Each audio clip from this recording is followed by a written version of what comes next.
Les palais présidentiels en Afrique sont réputés pour être des châteaux très luxueux. Ceci démontre non seulement la force du pays, mais également dans certains cas la puissance ou la richesse de l'homme au pouvoir. Cependant, tous les pays n'appellent pas la résidence officielle de leur chef d'État un palais. Certains autres noms utilisés sont maison du gouvernement, villa présidentielle, maison de l'État, manoir exécutif, etc. Aujourd'hui je vous présente 20 palais présidentiels les plus luxueux d'Afrique. Bienvenue sur notre chaîne 229 Média Info. N'oubliez pas de vous abonner en activant la cloche de notification pour ne plus rater aucune de nos vidéos, puis partager nos contenus avec vos proches. On commence. Numéro 1. Le palais d'Abedin, Égypte. L'Égypte qui possède un très beau palais présidentiel, ce palais est l'une des fiertés du peuple égyptien. Bâti sur 24 hectares de terrain, il a fallu une dizaine d'années pour arriver à l'inauguration de cette architecture française en 1874 et dont le maître fut Léon Rousseau. Notons cependant qu'il a été détruit dans les premières années du XXe siècle, reconstruit et agrandi par l'architecte Antonio Lassiaque, entre 1909 et 1911. Numéro 2. Le palais de l'Unité au Cameroun. Paul Biya est l'un des présidents africains les plus riches et qui a le plus duré au pouvoir. À Yaoundé, le château des Biya ne passe pas inaperçu. Il fait partie des palais présidentiels les plus beaux d'Afrique. Situé en plein cœur de la capitale politique au quartier Toudi, ce building se dresse majestueusement au-dessus d'une colline entourée de jardins paradisiaques qui s'étendent à la ronde. Ce complexe immobilier dessiné par l'architecte Olivier Clément a été inauguré en août 1982, abrite les bureaux de fonction et la résidence du président. Numéro 3. Ghana. Jubilee House, le nom du palais présidentiel du Ghana. Situé à Accra, le domicile de Nana Akufo-Addo est une demeure somptueuse qui prouve la grande avancée économique du Ghana. Construit à hauteur de 50 millions de dollars, le Flagstaff House a vu le jour en 2008. Il a été rebaptisé Golden Jubilee House par le président Nana Addo Akufo-Addo, le 29 mars 2018. Véritable immeuble qui fait la fierté de son pays. Numéro 4. Union Building à Pretoria, Afrique du Sud. C'est une évidence, car l'Afrique du Sud est l'une des économies les plus puissantes du continent. Sous la houlette de l'architecte Herbert Baker entre 1909 et 1913. Le bâtiment est inscrit au registre des monuments nationaux et abrite les bureaux du président de l'Afrique du Sud à Pretoria. Numéro 5. Palais Diavoloa, Madagascar. Certes, il fait partie des pays les plus pauvres d'Afrique, mais il possède un palais présidentiel bien bâti. La demeure du président de la République malgache est un château qui fait rêver. Il met tout le monde d'accord à Antananarivo et hors des frontières malgaches. C'est une architecture royale d'une vue paradisiaque située non loin de la capitale à une quinzaine de kilomètres. Sa splendeur lui vaut une curiosité touristique et sa notoriété légendaire.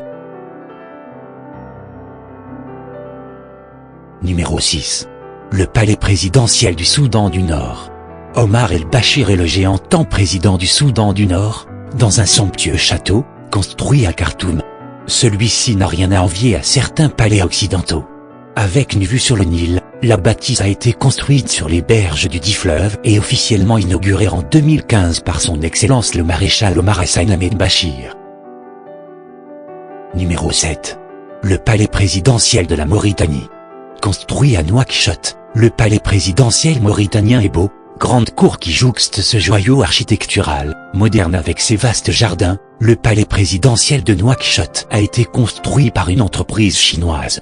C'est l'immeuble le plus remarquable en Mauritanie qui de manière dualiste abrite l'administration du gouvernement mauritanien et héberge le président. Numéro 8. Le palais d'État en Namibie. C'est le plus jeune pays de cette liste. La Namibie, pays de l'Afrique australe, héberge un palais présidentiel de norme mondiale. Beau et très grand, il figure dans la liste des palais présidentiels les plus beaux du continent noir. Sous la domination de l'Afrique du Sud, la Namibie n'a acquis son indépendance que le 21 mars 1990. Mais cela n'empêche pas que son palais présidentiel tutoie ceux de certains plus grands pays africains. C'est la classe exceptionnelle, rien à envier de certains monuments occidentaux.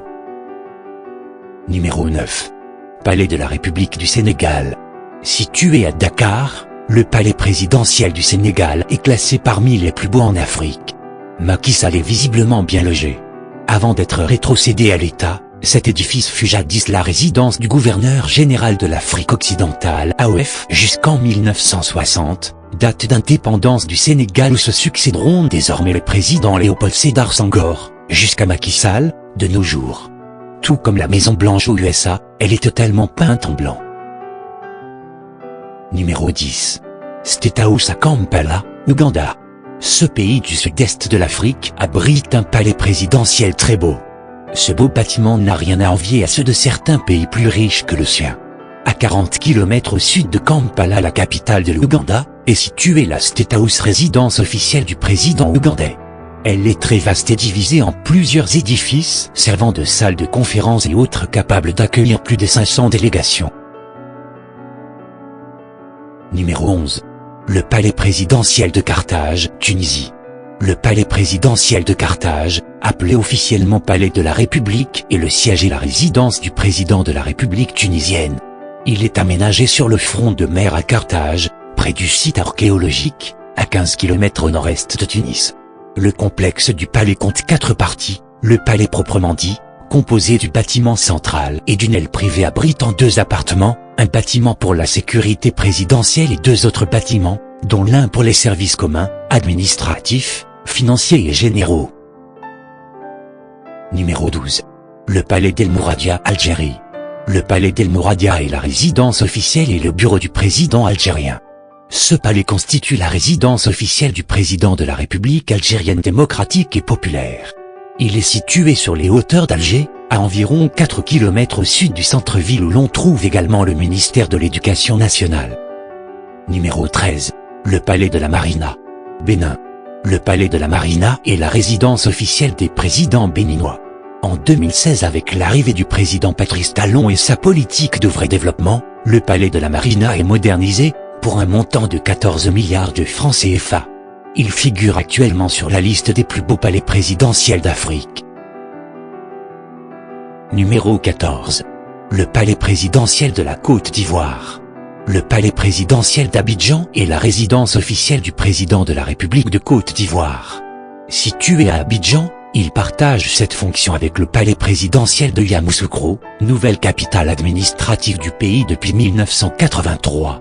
Construit à la demande du président fondateur de la République de Côte d'Ivoire Félix Houphouët-Boigny au moment de l'indépendance du pays, le palais est inauguré en 1961. Il est construit dans le quartier du Plateau, avec de nombreuses vues sur la lagune ébriée, et comporte plusieurs bâtiments, le palais proprement dit, la résidence privée du président et les cabinets ministériels. Numéro 15.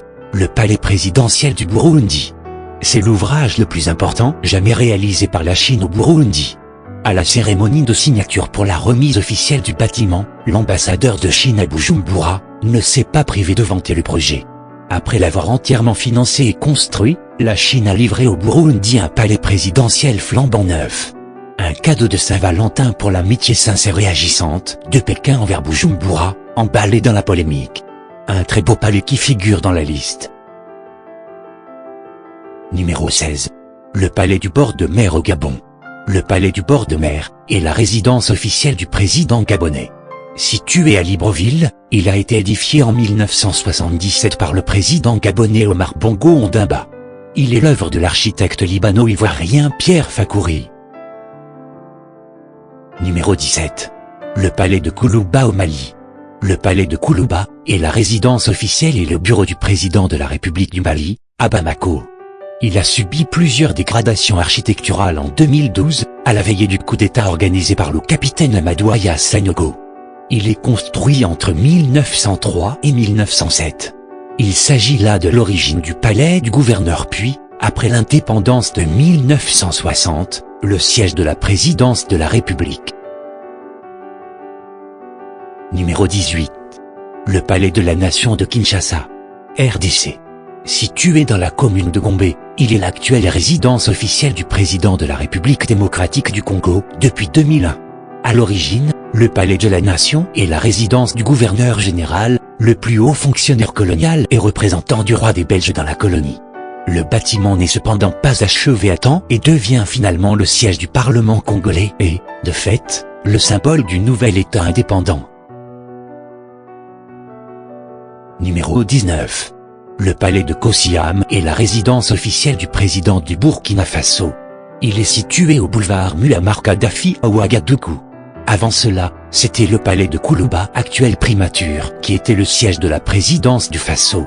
Le palais de Kosiam est construit dans la lancée du développement du quartier chic de Ouagadougou, s'étendant en 2020 sur environ 3000 hectares, situé au sud-est de la capitale burkinabé Ouagadougou, décidé par le président Blaise Compaoré, pour accueillir initialement le sommet France-Afrique de 1996 dans une ville nouvelle destinée à devenir le nouveau centre institutionnel du pays. Numéro 20. Le palais de Lomé. Togo. Le palais de Lomé, aussi appelé palais des gouverneurs, est l'un des monuments emblématiques de la ville de Lomé, capitale du Togo. Construit en 1905 pour les gouverneurs du Togoland, allemand, il est ensuite occupé par les gouverneurs français. À l'indépendance en 1960, il devient le siège de la présidence jusqu'en 1970, puis en 1976, une résidence pour des hôtes de marque, puis brièvement la résidence du Premier ministre en 1991. Laissé à l'abandon pendant plusieurs années, le palais rénové est devenu depuis 2019 un centre d'art et de culture. C'est tout pour aujourd'hui, 229 Média Info toujours proche de vous. À la prochaine pour une nouvelle vidéo.